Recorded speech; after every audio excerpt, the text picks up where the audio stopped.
Welcome to our new English class.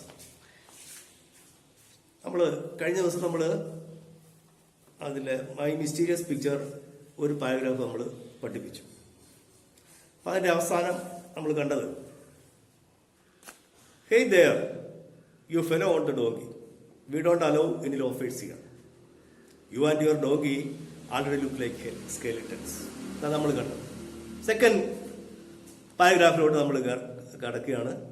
The captain of the guards was a tall, well built, red haired man of about 25. അപ്പോൾ captain of the ഗാർഡ്സിന്റെ ഒരു character എങ്ങനെയാണെന്ന് നമുക്ക് നോക്കാം. അതിനു മുമ്പ് നമ്മൾ കഴിഞ്ഞ പാരഗ്രാഫിൽ നമ്മൾ കണ്ടത് എന്താണ്? ടില്ലിന്റെ ക്യാരക്ടർ എന്താണെന്ന് കണ്ടു.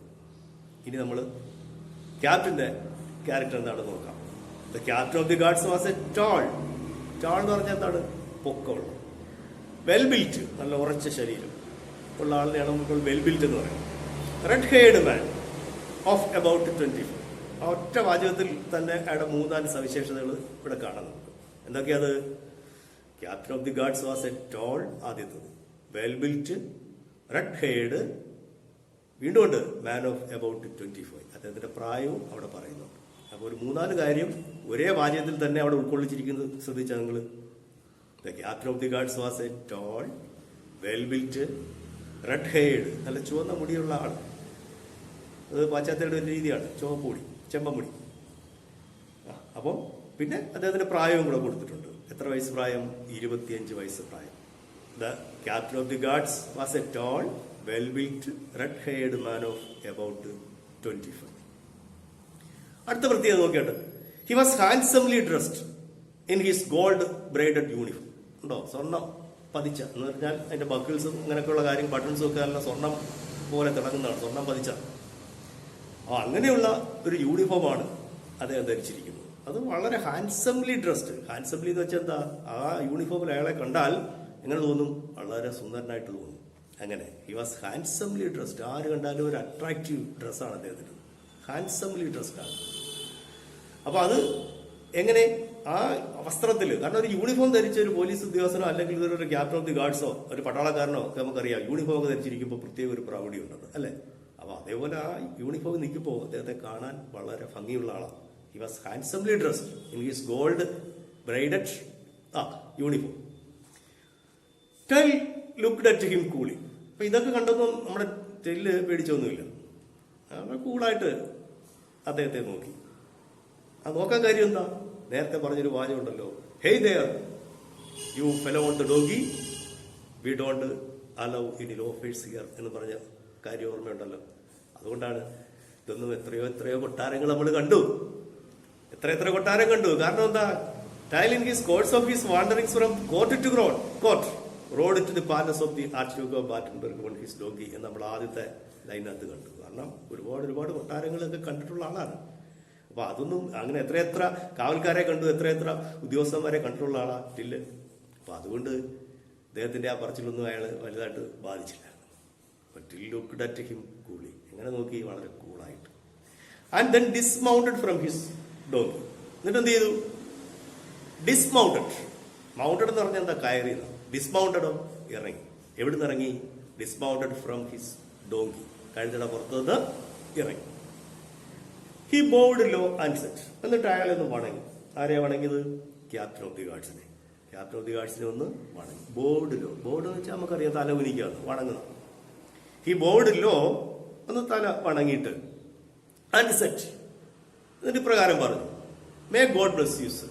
അങ്ങേ ദൈവം അനുഗ്രഹിക്കട്ടെ. സർ ക്യാപ്റ്റൻ, അങ്ങേ ദൈവം അനുഗ്രഹിക്കട്ടെ. If I look like a skeleton. താങ്കൾ പറഞ്ഞല്ലോ ഞാനൊരു സ്കെലിട്ടൺ ആണെന്ന്, അസ്ഥിവഞ്ചരം പോലെ ഇരിക്കുന്ന ആളാണ്, എല്ലുതുലിയാണെന്ന്. താങ്കളും അങ്ങനെ പറഞ്ഞല്ലോ. അങ്ങനെയെങ്കിൽ if I look like a skeleton, it is not my fault. അത് എന്റെ കുറ്റം കൊണ്ടല്ല. It is not my fault. ഞാൻ അങ്ങനെയാണെങ്കിൽ, ഞാനൊരു സ്കെലിട്ടൺ ആയിട്ട് താങ്കൾക്ക് തോന്നിയല്ലോ. If I look like a skeleton, it is not my fault. I M very hungry. എനിക്കെന്താ? ഭയങ്കര വിശപ്പ്. I am very hungry. എനിക്ക് ഭയങ്കരമായിട്ട് വിശക്കുന്നുണ്ട്. കാരണം I have come here because I am forced to. ഞാനിവിടെ വന്നത്, ഞാൻ അതിന് പ്രേരിതനാകുകയാണ് ചെയ്തത്. വരേണ്ടി വന്നു, അതുകൊണ്ട് ഞാൻ വന്നതാ. I am forced to. I am forced to do so എന്നൊക്കെ നമ്മൾ കേട്ടിട്ടില്ലേ? എന്നുവെച്ചാൽ അത് ചെയ്യാൻ നിർബന്ധിതനായി തീർന്നു. ഞാനിവിടെ വരേണ്ടതായിട്ട് വന്നു, അങ്ങനെ ഞാൻ വന്നതാണ്. അപ്പോൾ അങ്ങനെ ഞാൻ ഒരു സ്കെൽട്ടൺ ആണെങ്കിൽ അത് എൻ്റെ ഫാൾട്ട് കൊണ്ടല്ല. If I look like a skeleton, it is not my fault. I M very hungry. I have come here because I am forced to. If you will be so good, അങ്ങ് അത്ര നല്ലവനാണെങ്കിലും, as to give me a piece of gold cord that you wear on your coat. അങ്ങയുടെ ആ കോട്ടിൽ ധരിച്ചിരിക്കുന്ന ആ സ്വർണ്ണ, പറഞ്ഞല്ലോ നമ്മൾ, gold braided വസ്തുക്കളൊക്കെ ഉണ്ടല്ലോ, ബട്ടൺസോ അങ്ങനെയുള്ള ബക്കിളോ എന്തെങ്കിലും ഒരെണ്ണം എടുത്ത് തന്നാൽ, give me a piece of gold cord that you wear on your coat. അങ്ങയുടെ കോട്ടിൽ ധരിച്ചിരിക്കുന്ന അതിൽ ഒരെണ്ണം, ഒരു ഗോൾഡ് ആയിട്ടുള്ള അങ്ങനെ ഒരു ഗോൾഡ് കോഡ് എടുത്ത് തന്നാൽ തീർച്ചയായിട്ടും I will go and hang myself by the teeth on the large leg of mutton that I see hanging in the butcher shop. അത് വളരെ അലങ്കാരികമായിട്ട് പറഞ്ഞിരിക്കുന്നതാണ്. അപ്പോൾ ഐ വിൽ ഗോ, ഞാൻ പോകും. പോയിട്ട് എന്ത് ചെയ്യും? ഞാൻ പോയി എന്താ ചെയ്യുന്നു നോക്കാം. I will go and hang myself by the teeth. കടിച്ചു തൂങ്ങുന്നു. എവിടെയാ? On that large leg of mutton. Mutton ഇങ്ങനെ കെട്ടിത്തൂക്കിയിട്ടേക്കുന്നത്, അതിനകത്ത് കടിച്ചു തൂങ്ങി ചാവുമെന്ന് പറഞ്ഞാൽ അർത്ഥം എന്താണ്? എത്രയും പെട്ടെന്ന് പോയിട്ട് ആഹാരം കഴിക്കാൻ ഞാൻ തയ്യാറാവും. അതിന് എൻ്റെ ഈ പൈസ ഇല്ല. അതിനെന്ത് ചെയ്യണം? താങ്കൾക്ക് അത്ര ദയവായ്പാണ് താങ്കൾക്ക് തോന്നുന്നെങ്കിൽ, അത്ര നല്ലവനാണെങ്കിൽ താങ്കളൊരു കാര്യം ചെയ്യണം, അതിലൊരെണ്ണം എടുത്ത് തന്നാൽ മതി. ഞാനത് കൊണ്ടുപോയി ആ മൃഷ്ടാന്ന ഭോജനം എവിടെയെങ്കിലും പോയി കഴിച്ചോളാം. അവിടെ പറയുന്നത് I will go and hang myself by the teeth. പല്ലുകൊണ്ട് കടിച്ച് ഞാലുമെന്നാണ്. എവിടെ? On that large leg of mutton that I see ഹാങ്ങിങ് in that butcher shop. Butcher shop എന്ന് പറഞ്ഞാൽ എന്താ? കശാപ്പുകാരൻ്റെ കടയിൽ കെട്ടിത്തൂക്കിയിട്ടിരിക്കുന്ന മട്ടന്റെ കാലിൽ കീഴ് കടിച്ചു തൂങ്ങും എന്ന് പറഞ്ഞ അർത്ഥം എന്തോ? അങ്ങനെ മട്ടന്റെ കാലിൽ കയറി പച്ചയ്ക്ക് കടിച്ചു തൂങ്ങും എന്നാണോ അതിന്റെ അർത്ഥം?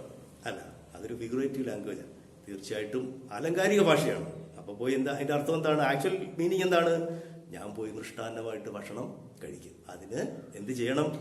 അങ്ങയുടെ കോട്ടിൽ ധരിച്ചിരിക്കുന്ന അതിൽ ഒരെണ്ണം, ഒരു ഗോൾഡ് കോഡ്, അതെനിക്ക് തന്നാൽ മതി അല്ലേ? I will go and hang myself by the teeth on the large leg of mutton that I see hanging in that butcher shop. മനസ്സിലായി കാണുമല്ലോ. ഇനി അത് കൂടുതൽ നമുക്ക് എക്സ്പ്ലെയിൻ ചെയ്യാൻ ഓൺലൈനിൽ പറ്റില്ല. നമുക്ക് ക്ലാസ് ടൈമിൽ നമുക്ക് ചെയ്യാം. ദയവായിട്ട് സഹകരിക്കാം മക്കളെ. മൂന്നാമത്തെ പാരഗ്രാഫിലേക്ക് പോകാം മക്കളെ.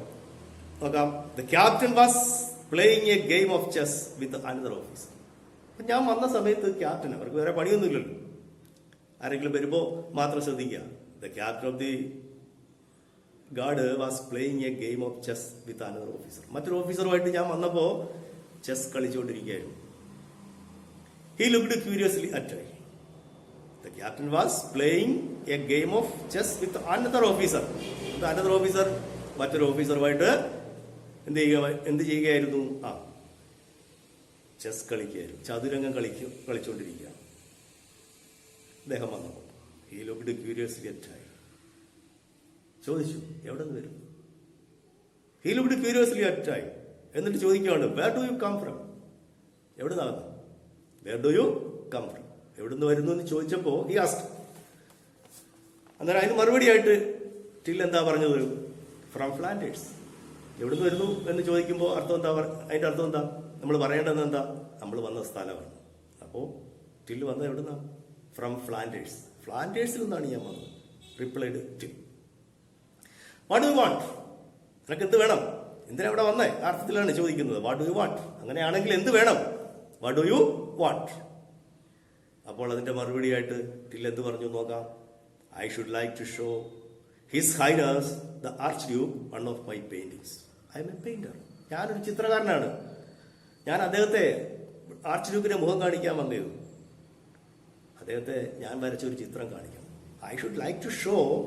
I should like to show. Show എന്താ? കാണിക്കാം. I should like to show his highness. ആരെ കാണിക്കണം? ദ ആർച്ച് ഡ്യൂക്കിനെ കാണിക്കണം. ഹിസ് ഹൈനസിനെ കാണിക്കണം. എന്താ? His highness the archduke. ആർച്ച് ഡ്യൂക്കിനെ ബഹുമാന സൂചകമായിട്ടാണ് ഹിസ് ഹൈനസ് എന്നൊക്കെ വിളിക്കുന്നത്. അല്ലയോ മഹാരാജാവേ എന്നൊക്കെ നമ്മൾ പറയുന്നില്ലേ? അതേപോലെ his highness the archduke one of my paintings. എൻ്റെ ചിത്രങ്ങളിൽ ഒരെണ്ണം ഞാൻ അദ്ദേഹത്തെ കാണിക്കാൻ ആഗ്രഹിക്കുകയാണ്. I should like to show his highness the archduke one of my paintings. I am a painter. ഞാൻ ഒരു ചിത്രകാരനാണ്. ഞാൻ വന്നത് മറ്റൊന്നിനും അല്ല. ഞാൻ വരച്ച ഒരു ചിത്രം ആർച്ച്ഡ്യൂക്കിനെ കാണിക്കാൻ ആഗ്രഹിക്കുന്നു. അതിനു വേണ്ടിയിട്ടാണ് ഞാൻ വന്നത്. ഉടനെ അതിന്റെ മറുപടിയായിട്ട്, well, if you are a painter, താങ്കളുടെ ചിത്രകാരനാണെങ്കിൽ, and if you come from Flanders, താങ്കൾ ഫ്ലാൻഡേഴ്സിൽ നിന്നാണ് വരുന്നതെങ്കിൽ, യു മേ കം ഇൻ, നിങ്ങൾ തീർച്ചയായിട്ടും അകത്തേക്ക് വരാം. Set the captain somewhat impressed. പെട്ടെന്ന് ഒരു ഇംപ്രഷൻ അദ്ദേഹത്തിന് തോന്നി, ഒരു മതിപ്പ് ഈ ചിത്രകാരനോട് തോന്നി. എന്തുകൊണ്ടാണ്?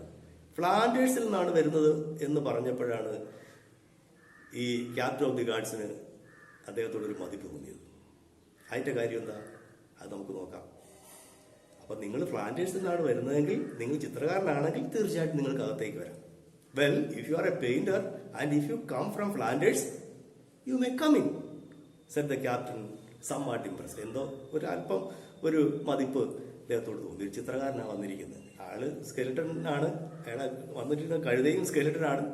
എന്നിരുന്നാൽ തന്നെയും ചിത്രകാരനാണല്ലോ വന്നിരിക്കുന്നത്. തന്നെയല്ല, ഫ്ലാൻഡേഴ്സിൽ നിന്നാണല്ലോ വന്നിരിക്കുന്നത്. അപ്പൊ അതൊക്കെ കേട്ടപ്പോൾ the captain somewhat impressed. The captain knew that Flemish painter, എന്റെ കാരണമാണ് നമ്മൾ പറയുന്നത്. കാരണം ക്യാപ്റ്റൻ കേട്ടിട്ടുണ്ട്. The captain knew that, അദ്ദേഹത്തിന് അറിയാം, that Flemish painters and their picture were in great demand all over Europe. അതെ, അദ്ദേഹത്തിന്റെ ചിത്രങ്ങൾ, അതായത് ഫ്ലെമിഷ് പെയിന്റേഴ്സ് എന്ന് പറഞ്ഞാൽ തീർച്ചയായിട്ടും ഫ്ലെമിഷ് പെയിന്റേഴ്സ്, ഫ്ലാൻഡേഴ്സിൽ നിന്ന് വന്നവരെയാണ് നമ്മൾ ഫ്ലെമിഷ് എന്ന് പറയുന്നത്. ഫ്ലെമിഷ് പെയിന്റേഴ്സിന്, ഫ്ലാൻഡേഴ്സിലെ ചിത്രകാരന്മാർക്ക് അവരുടെ ചിത്രങ്ങളും ഒക്കെ യൂറോപ്പിലാകമാനം വളരെ ഡിമാൻഡുള്ളതാണ്. എന്ന് വെച്ചാൽ വിറ്റുപോകും. ഏത് ചിത്രം, ഇവരുടെ ചിത്രങ്ങൾ അവർ വാങ്ങിക്കും. കാരണം അത്രയ്ക്ക് ഡിമാൻഡാണ്. അത്ര ഡിമാൻഡ് എന്ന് പറഞ്ഞാൽ എന്താ? ഏറ്റവും ആവശ്യക്കാർ. ദ ക്യാപ്റ്റൻ ന്യൂ, കാരണം ക്യാപ്റ്റൻ അതറിയാം. അപ്പൊ ഫ്ലെമിഷിൽ നിന്ന് വന്ന, ഫ്ലാൻഡേഴ്സിൽ നിന്ന് വന്ന ഒരു ഫ്ലെമിഷ് പെയിന്റർ, അദ്ദേഹം ചിത്രം രാജാവിനെ ഹൈനസിനെ കാണിക്കണോ, ആർച്ച്ഡ്യൂക്കിനെ കാണിക്കണോ എന്ന് ആഗ്രഹിച്ചുകൊണ്ട് വന്നപ്പോൾ തീർച്ചയായിട്ടും ആ ചിത്രം വളരെ നല്ലതായിരിക്കുമെന്ന് അദ്ദേഹത്തിന് അറിയാം. അപ്പൊ ആ ഒരു വാക്കാണ്, അദ്ദേഹം ഫ്ലാൻഡേഴ്സിൽ നിന്ന് വന്നതും ആളാണ്, അദ്ദേഹം ഒരു ഫ്ലെമിഷ് ചിത്രകാരനാണെന്ന് പറഞ്ഞപ്പോൾ ക്യാപ്റ്റന്റെ മുഖഭാവം തന്നെ മാറുകയാണ്. കാരണം ക്യാപ്റ്റൻ അറിയാം, the captain knew that Flemish painters and their pictures were in great demand all over the world. അതാണ് ആ മനോഭാവത്തിന് കാരണം, മാറ്റത്തിന് കാരണം. Till was presented to the archduke. അങ്ങനെ ടില്ലിനെ എങ്ങോട്ട് പോയി? ആർച്ച്ഡ്യൂക്കിന്റെ മുമ്പാകെ കൊണ്ടുപോയി. അകത്തേക്ക് വരാം എന്ന് പറഞ്ഞല്ലോ. നേരെ ആർച്ച്ഡ്യൂക്കിന്റെ അടുക്കിലേക്ക് പോവുകയാണ്. ആര്? ടിൽ വാസ് പ്രസന്റഡ്, ഹാജരാക്കി. Till was presented to the archduke.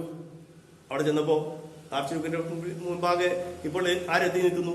Till എത്തി നിൽക്കുന്നു. ഈ സല്യൂട്ടഡ് ദ ആർച്ച്ഡ്യൂക്ക് 3 times. 3 തവണ അദ്ദേഹത്തെ വണങ്ങി. 3 തവണ വണങ്ങി.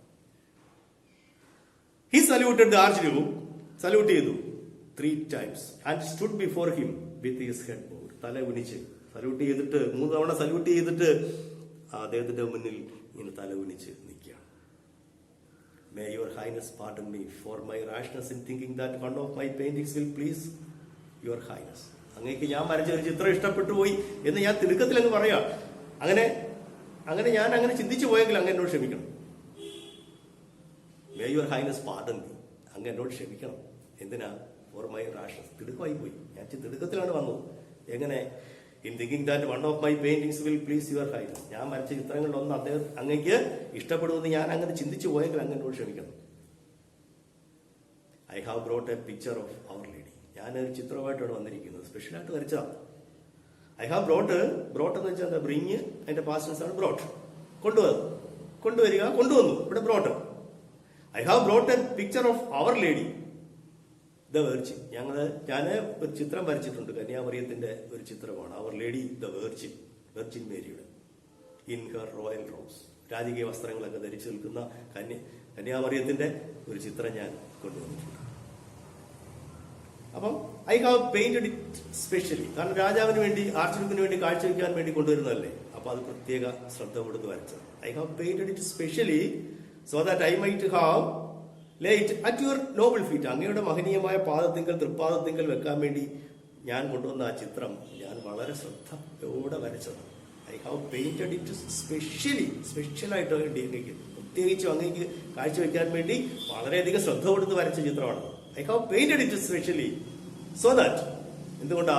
I might lay it at your noble feet. അങ്ങയുടെ മഹനീയമായ തൃപ്പാദത്തിൽ വെക്കുന്നതിന് വേണ്ടി അങ്ങേക്ക് കാഴ്ചയായിട്ട് സമർപ്പിക്കാൻ വേണ്ടി കൊണ്ടുവന്ന ആ ചിത്രം ഞാൻ വളരെയേറെ ശ്രദ്ധ കൊടുത്ത് വരച്ചതാണ്. ഇത് പറഞ്ഞിട്ട് till post A few moments for his word and sing. ഈ പറഞ്ഞിട്ട് കുറച്ചു നേരം അദ്ദേഹം ആ പറഞ്ഞ വാക്കുകളിൽ മുഴുകി ഇങ്ങനെ നിന്നു. അതിനുശേഷം then he continued. അതിനുശേഷം you must forgive me your Highness. അങ്ങനോട് ക്ഷമിക്കണം. Your Highness, if you must forgive me, Your Highness, if I have dared to hope that this picture will please you. ഈ ചിത്രം അങ്ങേക്ക് ഇഷ്ടപ്പെടും എന്ന് ഞാൻ കരുതിപ്പോയെങ്കിൽ അങ്ങനോട് ക്ഷമിക്കണം. എന്നാൽ അങ്ങയുടെ ഇഷ്ടം എന്താണെന്ന് അറിയില്ലല്ലോ. പക്ഷെ ഞാൻ വിചാരിക്കുന്നു ഞാൻ സ്പെഷ്യലായിട്ട് വരച്ച ചിത്രം അങ്ങേക്ക് പ്രീതി ഉണ്ടാകും. അങ്ങനെ ഞാൻ ചിന്തിച്ചു പോയെങ്കിൽ അങ്ങനോട് ക്ഷമിക്കണം. ഞാൻ അങ്ങനെ ധൈര്യപ്പെടുകയാണ്. I have dared to hope. അങ്ങനെ ഞാൻ അങ്ങേക്ക് അത് ഇഷ്ടപ്പെടുമെന്ന് ഞാൻ ചിന്തിക്കുകയാണ്. അതിനങ്ങനോട് ക്ഷമിക്കണം. വിനീതമായ ഭാഷയാണ്. Perhaps Your Highness might wish to offer me the chair of your court painter who died recently. അതാണ്. അപ്പം ഈ ചിത്രം അങ്ങേക്ക് ഇഷ്ടപ്പെട്ടാൽ, ഞാൻ അങ്ങനെ ചിന്തിച്ചു പോയതുകൊണ്ട് അങ്ങനോട് ക്ഷമിക്കണം. ഞാൻ അങ്ങനെ പറയാനങ്ങ് ധൈര്യപ്പെടുകയാണ്. Your Highness, if I have dared to hope that this picture will please you, perhaps അങ്ങനെ ഇഷ്ടപ്പെട്ടാൽ ചിലപ്പോൾ your highness might wish to offer me the chair of your court painter who had died recent. അങ്ങയുടെ കൊട്ടാരൻ ചിത്രകാരനായിട്ട് എന്നെ നിയമിക്കും. ഈ അടുത്ത കാലത്ത് അങ്ങയുടെ കൊട്ടാരൻ ചിത്രകാരൻ മരിച്ചുപോയല്ലോ. ആ സ്ഥാനം ഇപ്പോൾ ഒഴിഞ്ഞു കിടക്കുകയാണ്. ആ സ്ഥാനത്ത് അങ്ങയുടെ കൊട്ടാരൻ ചിത്രകാരനായിട്ട് എന്നെ നിയമിക്കുമെന്ന് ഞാൻ അങ്ങനെ ചിന്തിച്ചു പോയെങ്കിൽ അങ്ങനെ ക്ഷമിക്കണം. I can see the empty velvet chair waiting to be filled. ആ കസേര, ആ ചെയർ, ആ സ്ഥാനം, കൊട്ടാര ചിത്രകാരന്റെ സ്ഥാനം ഇപ്പോൾ വെയിറ്റിംഗ് ടു ബി ഫിൽഡ്, നിറയാൻ വേണ്ടി കാത്തിരിക്കുക.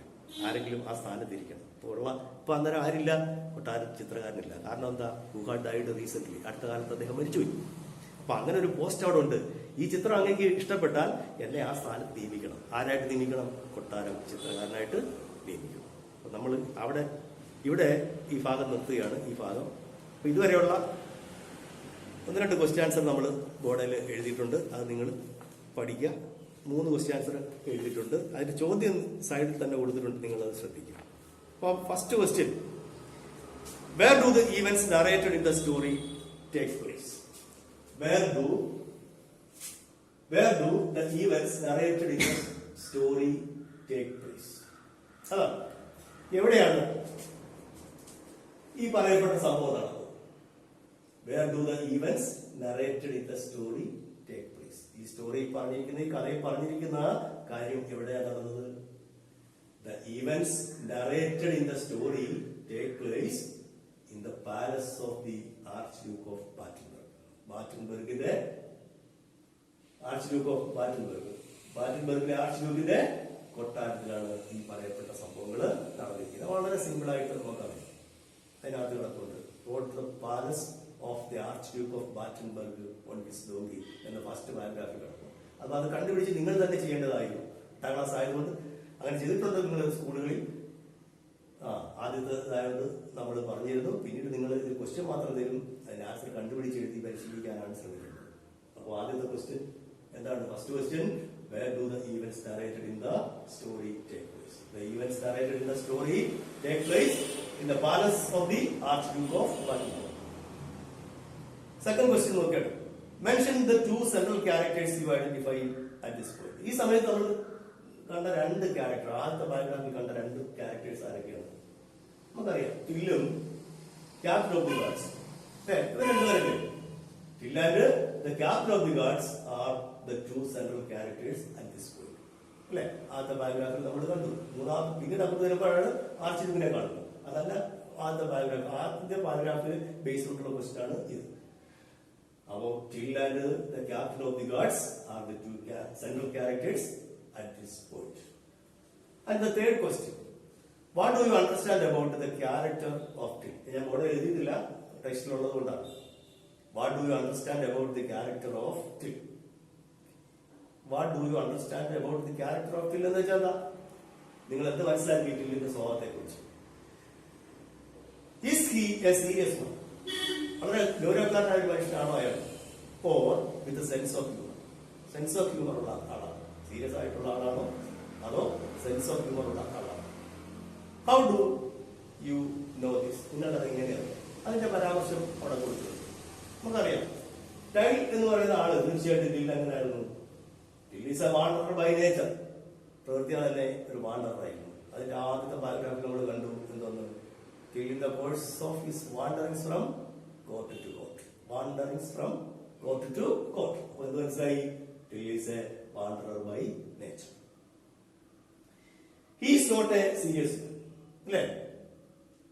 തമാശയൊക്കെ പറയുന്ന ആളല്ലേ? അതുപോലെ ക്യാപ്റ്റനോട് തന്നെ പറഞ്ഞത്, may God bless you sir captain, if I look like a skeleton it is not my fault. I M very hungry. If I have come here because I am forced to എന്നൊക്കെ പറയുന്ന സംഭവം. അപ്പൊ അതിൽ നമുക്ക് എന്ത് മനസ്സിലാക്കാൻ സാധിക്കും? He is not a serious man. അദ്ദേഹം സീരിയസ് മാൻ അല്ല. പിന്നെ എങ്ങനെയുള്ള ആളാണ്? He is a man with sense of humour. വളരെ സെൻസ് ഓഫ് ഹ്യൂമർ ഉള്ള ആളാണ്. അല്ലെ? തമാശയ്ക്ക് ഇഷ്ടപ്പെടുന്ന, തമാശ പറയുന്ന, അങ്ങനെയുള്ള സഹൃദയനായിട്ടുള്ള ഒരാളായിരുന്നു ആര്? He is a man with sense of humour. ഇനി അതിന് തെളിവ് ചോദിച്ചിട്ടുണ്ട്. How do you know this? അത് എങ്ങനെ നമുക്ക് മനസ്സിലാക്കാം? അതിന് ഉത്തരവുണ്ട്. His words and deeds reveals it. അദ്ദേഹത്തിന്റെ വാക്കും പ്രവൃത്തികളും അത് വെളിവാക്കുന്നു. അപ്പൊ ഈ 3 ക്വസ്റ്റ്യൻ ആൻസേഴ്സ് കാണാതെ ശരിക്കും പഠിച്ചിട്ട് നിങ്ങൾ വീട്ടിൽ ഇരുന്ന് പഠിക്കണം. അത് എഴുതി പഠിക്കുകയും വേണം. ഇനി ബാക്കി കാര്യങ്ങൾ നമുക്ക് അടുത്ത ക്ലാസ്സിൽ ചെയ്യാം. ക്ലാസ് ലെങ്തി ആയി പോയി എങ്കിലും okay. Thank you for we may stop here for the time being. Thank you.